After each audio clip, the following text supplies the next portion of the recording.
So friends might remember that we actually did a video on the Core 2 Duo with the 2080 Ti, seeing how terrible that actually was. But that also got me thinking, how far has Intel actually come with their CPUs since the Core 2 Duo's popularity over a decade ago? There's not a real good way of testing that. So we have our Z390 system right here with the 9900K setup on the MSI Godlike Gaming. What we're going to do is we're going to take this i9 9900K system and we're gonna turn it into a Core 2 Duo system. We're gonna downclock the 9900K to the same clock speeds of 3.4 gigahertz. We're gonna set it to only 2 cores, no hyperthreading, just like the Core 2 Duo, and then we're gonna match it up with 8 gigs of RAM running at the same 850 megahertz, and we'll do our best to match the cast latency of around 5. We'll see if we can actually do it on this DDR4 RAM. So we're gonna try to turn this brand new modern system with the 2080 Ti into what it would have been if it came out in 2008. And we're gonna try to see how much has Intel actually increased their CPUs if we just try to do our best at a one-to-one comparison, even if things like the cache is completely different and going to be a higher amount. Obviously that has to be taken into account, but we're gonna do our best to match them up one for one. So let's do it. But now let me tell you about today's video sponsor, our limited edition merch shirt. It's the It Just Works shirt. You got a GPU that's failing on you? It just works. You were afraid that AMD is gonna overtake NVIDIA in market share? It just works. You want Intel to come in and decimate the field with their new brand GPUs? It just works. My friends, if you're wallowing in student debt, it just works. If you've got, an unkempt room, it just works. If your mom won't get off your back for all of those Cokes you're drinking, it just works. My friends, pick up an It Just Works shirt. Check them out, link in the video description. 12 days only until November 19th, and then they're gone. You can't be a part of It Just Working. So let's shut this bad boy down. Let's pull out the 2080 Ti. Why are we using a 2080 Ti when it's only gonna be running at 2 cores? For no CPU bottlenecks, that's the idea. GPU bottlenecks. We want the GPU to not have any influence. So obviously having the best of the best is what makes sense. So we have to take out the RAM that's currently in the system. We've got 16 gigs of Corsair Vengeance Pro RGB, but these are each 8 gig sticks. That'll give us 16 gigs of RAM, which there's only 8 gigs in the Core 2 Duo system, so we need to make sure that we also have 8 gigs, but we also have to make sure it's RGB. So AData actually sent over this XPG memory right here, and it's rated for 2,666 megahertz, but we're gonna be running it at 850. So if we can, we might only be able to do 800. Okay, it's time to get going. Now we're gonna do what no good person in the history of computers will ever do, and that's intentionally cripple their 9900K to ridiculously dumb speeds. F1 to run setup. Wait, why are these? These are also 8 gig sticks. What is this? Do we not have 8 gigs? I don't think we have. Do we only have 16 gigs? Also probably shouldn't drop a 9700K on the floor. Just gonna say that. I guess we're just gonna have to do it with 16 gigs. In the meantime, while I try to sort out the RAM issue, let's go ahead and actually ruin this entire thing. So we need this to run at 3400 megahertz. Dynamic mode, let's run it fixed because that's how the DDR2 works. Where do we remove hyperthreading and where do we remove cores? That's what I need to figure out. DRAM frequency, oh, we can set to 800, let's go. Hyperthreading, disabled, active processor cores, 2. There we go. And then, yes, we have it set to 3.4 gigahertz because that's what the Core 2 Duo is at. And then we're trying to run the DDR4 at 800 megahertz. Oh, the drivers aren't installed. It's not a big deal. We'll fix it, okay? Even though I don't have Ethernet plugged in, we're good because Godlike Gaming comes with AC Wi-Fi. So we'll be okay. I'll put a link to a video by Gamers Nexus up there. There's an issue with the Godlike boards where they set the base clock of the boards way too high. So right now we're at 3.42 gigahertz because the base clock's at 100.5, which is way too high. So I'm gonna try to fix that. Then memory, we've got 16 gigs at 800 megahertz with really, really high clock speed. So we're gonna go ahead and redo that. Change the base clock and then also try to set the timings on the RAM a lot tighter than they are and see what we can do. Okay, we got the BIOS, everything set up there. 31C on the CPU, running hot, but not too hot. Did setting the base clock actually help anything? My guess is gonna be no. No, the base clock's still at 100.5, even though I told it not to. So let's shut down the system and actually put the 8 gig of RAM. It's not gonna be RGB, which is gonna slow us down just that little extra, but hopefully Intel's CPU developments will get us a bit further than we need to go for that. Huh, it's like constantly rebooting. I think the RAM might be dead. I'm pretty sure this RAM is dead. Well, that sucks. All right, forget that RAM. Apparently the Godlike only takes RGB. Oh, they've reset everything. Set it to 34, fixed mode, and let's set this to 99.5 because MSI can't know that 100 means 100.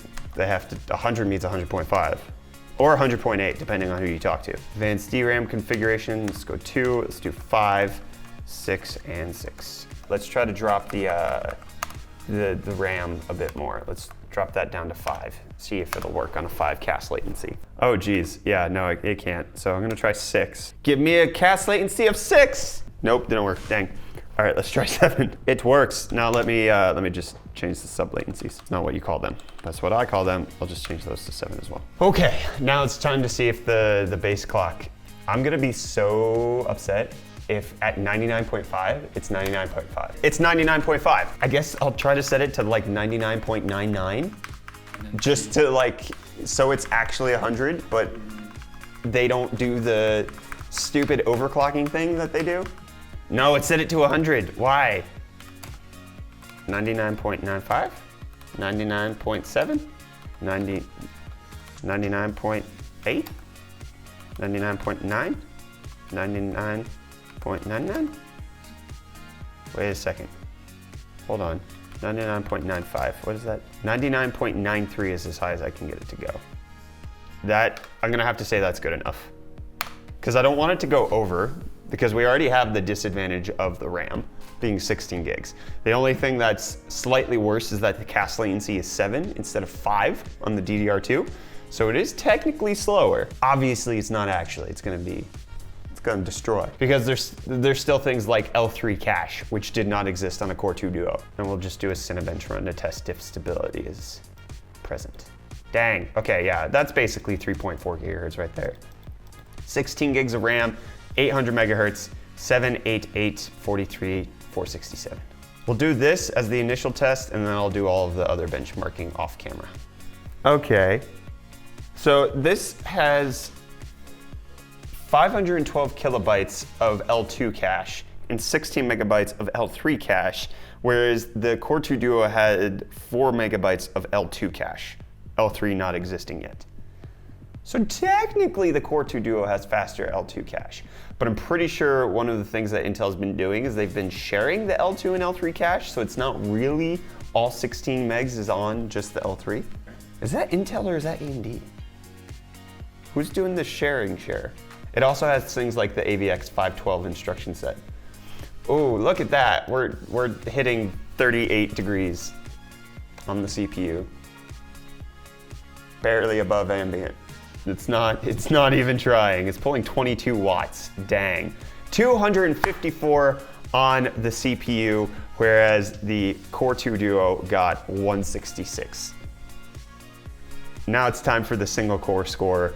This is gonna take forever. I will be back when we're done with the benchmarking, and then we can talk about the improvements that Intel has made. Okay, we finally have the results after a little while of benchmarking, just because things like servers were down for both Fortnite and PUBG and made benchmarking everything a little difficult. Anyways, we have the results. The 9900K is spectacularly faster than the Core 2 Duo. So in Cinebench, we got an increase of 53% on a completely CPU-bound test.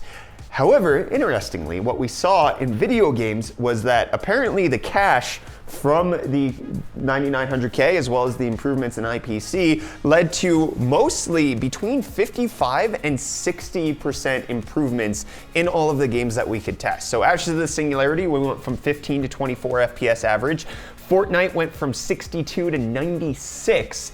PUBG went from 38 all the way up to 51. Rise of the Tomb Raider went from 52 straight on up to 86. And then The Witcher 3 went from 25 to 36. So still very playable, even if you only have a 2-core 9900K, for whatever reason that would be. The 1% and 0.1% lows on some of them were a little lower than what you would want, but you know, if you're spending $600 on a processor, you kind of want it to do something. I don't know, there's no good point to make there. Interestingly, however, one of the things that seems a little odd is that even though certain games like Far Cry have been notorious for not being able to run on systems that have less than 4 cores. So every Far Cry game, I think since Far Cry 4, requires at least 2 cores. But when you have 2 cores on a CPU that it's supposed to have more than 2 cores, Far Cry 5 actually launches. That's not what happened with the Core 2 Duo. It just said that your system specifications did not meet the minimum requirements.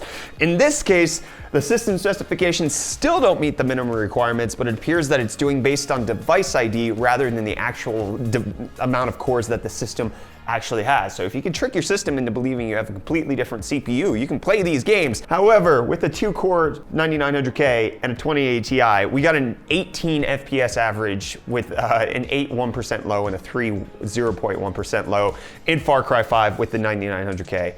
That's horrific. Don't do that. This is a terrible idea. Everything we did was just a bad idea.